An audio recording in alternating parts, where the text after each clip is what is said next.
हरे कृष्णा। 16 मई को दर्श अमावस्या है। ये अमावस्या सुबह 16 मई को शुरू होगी 5 बजे के आसपास मॉर्निंग में, एंड 17 मई को ये दोपहर को 1:30 बजे के आसपास समाप्त हो जाएगी।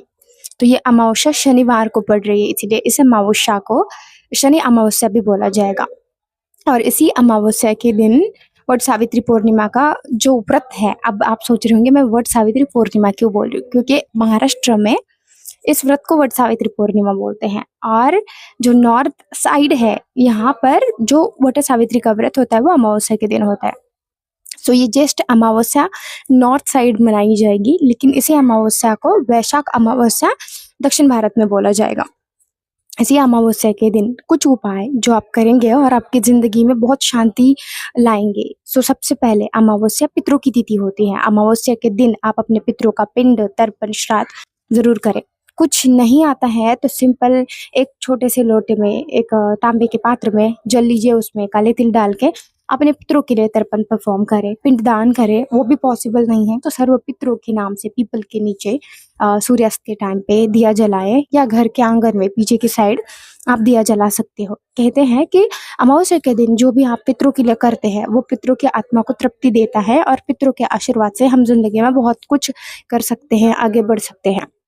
दूसरी बात ये होती है कि अमावस्या, पूर्णिमा, संक्रांति, इन आदि तिथियों पे जो हवन हम करते हैं उनसे हमारे जो देवी देवता है उन तक एनर्जी पहुंचती है, हमारी जो भी एक भाव है उन तक पहुंचता है। इसलिए अमावस्या के दिन हमेशा हमें हवन करना चाहिए। आप सिंपल से सिंपल हवन, जो भी मंत्र आप जानते हो उसके थ्रू भी हवन आप कर सकते हो। अमावस्या के दिन किया गया दान धर्म पुण्य अधिक गुना फल देता है, इसलिए जिस भी अवस्था में आप है, जितना भी हो सके वो आप दान पुण्य कर सकते हैं। पितरों के नाम से गायों की सेवा कर सकते हो, किसी गरीब को खाना खिला सकते हो। लेकिन देखो, अमावस्या तिथि है, इस दिन आपको बहुत सारे लोग दान धर्म करते हुए मिलेंगे। अगर आपकी कंडीशन अच्छी है, आप भगवान की दया से अच्छा धन बरतते हैं, तो मैं यही गाइडेंस दूंगी कि अमावस्या के दिन किसी की आप फ्री में खाना खाए मत खाइए। किसी की शादी में भी जा रहे हैं तो वहाँ कुछ ना कुछ पैसे दे के आइए। कहीं भी गलती से भी फ्री का खाना नहीं खाना है। कहा जाता है कि अमावस्या के दिन आप अगर कहीं भी किसी का भंडारा या फ्री का खाना खाते हैं तो आपका जो भी पुण्य होता है वो क्षय हो जाता है। तो फ्री का खाना नहीं खाना है। इस दिन आप पक्षियों को भी खाना खिला सकते हैं। अब इसी दिन शनिवार को शनि अमावस्या, जो शनि अमावस्या के दिन ही शनि जयंती है। तो ज्येष्ठ मास में जो अमावस्या आती है ये इसी दिन शनि जयंती होती है। तो हम सब शनि देव से बहुत डरते हैं, और हमारी जिंदगी में जब भी हडल आता है, शनि की दशा हो या साढ़े साती हो, तो हम परेशान होते हैं। तो इस दिन आप तहे दिल से शनि देव की आगे जाके प्रार्थना कर सकते हो। किसी भी शनि देव के मंदिर में जाके पूरी भावना से आप सरसों के तेल का दिया जला सकते हो, और ओम शम शनिश्चराय नमः इस मंत्र का जाप कर सकते हो। ये मंत्र मैं स्क्रीन पे मेंशन कर दूंगी। और मेरे गुरु के द्वारा एक इन्फॉर्मेशन मिली थी मुझे, दशरथ कृत शनि देव का जो एक स्तोत्र है वो उसका भी आप पठन कर सकते हो।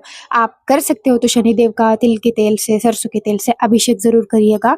अभिषेक करते हुए मंत्र जाप करें। अगर आपको नहीं आता है तो आप लिख के लीजिए मंत्र या पढ़ लीजिए वहाँ पे फोन में, और आप इसको कर सकते हो। और रात को क्या करना है, शनिवार को एक पात्र में आपको जल लेना है, उसमें थोड़ा सा नमक ऐड करना है, और अपने हाथों को और अपने पैरों को उस जल में ना डिप करना है। और जब आप अपने हाथ पैरों को जल में रखोगे तो ये फील करना है कि जो भी आपके लाइफ के निगेटिविटी है, हडल्स है, आप उसको धीरे धीरे रिलीज कर रहे हो। एंड भगवान शनि से आपको प्रार्थना करनी है कि आपको इतना वो बल दे, इतनी स्ट्रेंथ दे कि आप काफी ज्यादा डिसिप्लिन हो जाओ, और उनका जो भी एक कर्मों का एक जो कर्म की एक मतलब कहते हैं ना कि जो भी कर्म है उसकी जो इंटेंसिटी है वो कम कर दे, ताकि आप जो भी अपना एक जो हिस्सा लेके आए हैं उस दुनिया में, एक जो कर्म करने आए उसे अच्छे से कर पाओ। सिंपली उनसे प्रार्थना करिएगा कि हे शनिदेव, आप मुझे इतनी हिम्मत, इतनी स्ट्रेंथ दीजिए कि जो भी मेरा प्रारब्ध है उसे मैं पूरा कर सकूं। तो ये कुछ उपाय है, आप शनिवार के दिन जरूर करिएगा। और आखिर में सबसे बड़ा उपाय, अब शनि जयंती है, शनि लोहे को भी रिप्रेजेंट करते हैं या मंदिर का कंस्ट्रक्शन भी रिप्रेजेंट करते हैं। तो आपके लिए फिजिबल है करंट सिचुएशन में, तो आप किसी मंदिर के कंस्ट्रक्शन के लिए हेल्प कर सकते हैं, ईंट लगाने में हेल्प कर सकते हैं। वो भी नहीं कर सकते, तो आप लोहे का दान कर सकते हो। आज के टाइम में स्टील के बर्तन तो आजकल आपको ऐसी अपॉर्चुनिटी भी मिल जाएगी कि कहीं ना कहीं किसी धर्मशाला में, किसी मंदिर में या कहीं नीडी जगह पे स्टील के बर्तनों की जरूरत है, आपको ऐसा मौका मिलता है तो उसे गवाइए मत। ऐसे मान लीजिए कि स्वयं शनिदेव आपको सेवा करने का मौका दे रहे हैं, तो शनिवार के दिन अगर आपसे कोई स्टील के बर्तन मांगे तो मान लीजिए शनिदेव स्वयं आपकी परीक्षा ले रहे, तो स्टील के बर्तन ज़रूर डोनेट करना। जिस भी अवस्था में जितने भी हो, कुछ ना कुछ अमाउंट ज़रूर डोनेट करना अगर आप बर्तन ना डोनेट कर पाओ तो। और फिर से मैं बता दूँ, सायंकाल में आपको सूर्यास्त के समय या सूर्यास्त से पहले पीपल के पेड़ के नीचे दिया जलाना है। तो आपके जो भी थॉट्स है इस कमेंट में मुझे बताइएगा। इस वीडियो को लाइक करिएगा, शेयर करिएगा और मेरे चैनल को सब्सक्राइब करिएगा। हरे कृष्णा।